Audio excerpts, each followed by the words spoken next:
The goat life. ఈ సినిమాని ఎవరైనా చూడకుండా ఉంటే వెంటనే వెళ్ళి చూడండి. ఇంకా డైరెక్ట్ గా టాపిక్ లోకి వెళ్దాం. సినిమాలో నజీబ్ ని అల్ట్రా ట్రాన్స్ఫర్మేషన్ లో చూపించారు. ఇది తను ఉండే టిపికల్ కండిషన్స్ ని జస్టిఫై చేస్తుంది. అక్కడుండే ఎండ వల్ల తను టాన్ అవుతాడు. అదే సమయంలో తన హెయిర్స్ అండ్ నెయిల్స్ పెరిగిపోతాయి. ఫుడ్ అండ్ వాటర్ లేకపోవడం వల్ల తను వెయిట్ లాస్ అయి బక్కగా అయిపోతాడు. ఈ వెయిట్ లాస్ అయ్యే ట్రాన్స్ఫర్మేషన్ ని చాలా క్లవర్ గా టైటిల్ లో కూడా ఇంక్లూడ్ చేశారు. లైక్ వైజ్ నజీబ్ స్టార్టింగ్ లో చాలా హెల్దీగా ఉంటాడు. స్టోరీ ముందుకు వెళ్తూ ఉంటే సన్నగా అవుతాడు. అలాగే టైటిల్ లో చూసుకున్నట్లయితే మొదటి అక్షరాలు చాలా లావుగా ఉంటాయి, తర్వాత ఎండింగ్ కి వచ్చేసరికి సన్నగా అవుతాయి. అంతేకాదు ఈ టైటిల్ డైరెక్ట్ ట్రాన్స్లేషన్ ఒక మేక లైఫ్ అన్నట్టు. ఆ ఎగ్జాక్ట్ రిఫరెన్స్ నజీబ్ ఆ మేకలన్నిటితో కలిసి వాటర్ తాగడం చూడొచ్చు. అదే సీన్ లో నజీబ్ కళ్ళు కూడా ఆ మేక కళ్ళలాగా కనిపిస్తాయి. దెన్ టైటిల్ కి డిజాల్వ్ అయ్యింది ఇక్కడ. డైరెక్టర్ నజీబ్ టోటల్లీ ఒక గోట్ లైఫ్ ని జీవిస్తున్నాడు అని చెప్పాలనుకుంటాడు. స్టార్టింగ్ లో నజీబ్ ఒక టెంట్ లో పడుకోవడానికి చూసి తన ఓనర్ గెంటేస్తాడు. అప్పుడు తను ఒక పాడైపోయిన ట్రక్ లో ఉండటానికి చూస్తాడు.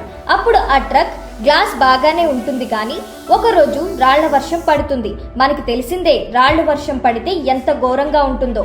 ఆ రాళ్ల వర్షం కారణంగా తన పడుకున్న ట్రక్ గ్లాస్ పగిలిపోతుంది. ఈ గ్లాస్ పగలడాన్ని మిస్ చేయకుండా చూపిస్తారు. ఇక ఆ ట్రక్ ని తన ఇల్లులాగా మార్చుకుంటాడు.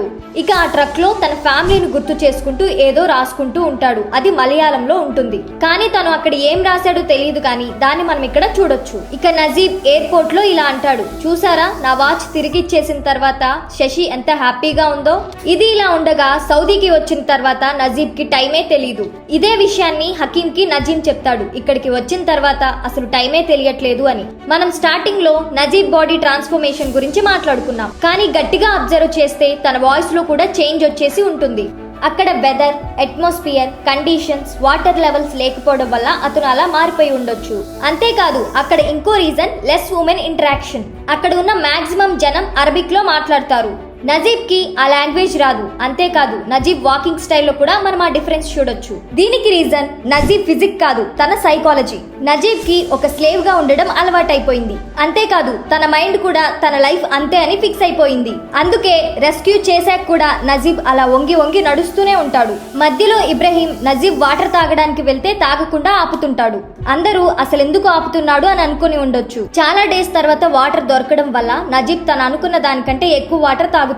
కావలసిన దానికన్నా ఎక్కువ వాటర్ తాగడం వల్ల కిడ్నీస్ మీద ప్రెజర్ పడుతుంది. అంతేకాదు ఆ ఎక్సెస్ వాటర్ ని కిడ్నీస్ తన సెల్స్ లోకి పుష్ చేస్తుంది. దీనివల్ల మన బ్రెయిన్ పాడయ్యే అవకాశాలు ఉన్నాయి. అంతేకాకుండా దీనివల్ల చనిపోయే అవకాశాలు కూడా ఎక్కువగా ఉంటాయి. సో ఇదంతా జరగకుండా ఉండడానికి ఇబ్రహీం నజీబ్ ని ఆపుతాడు.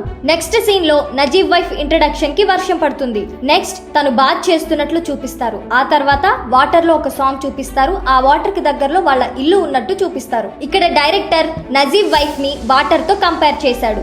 నజీబ్ చేసే జాబ్ కూడా వాటర్ తోనే లింక్ అయి ఉంటుంది.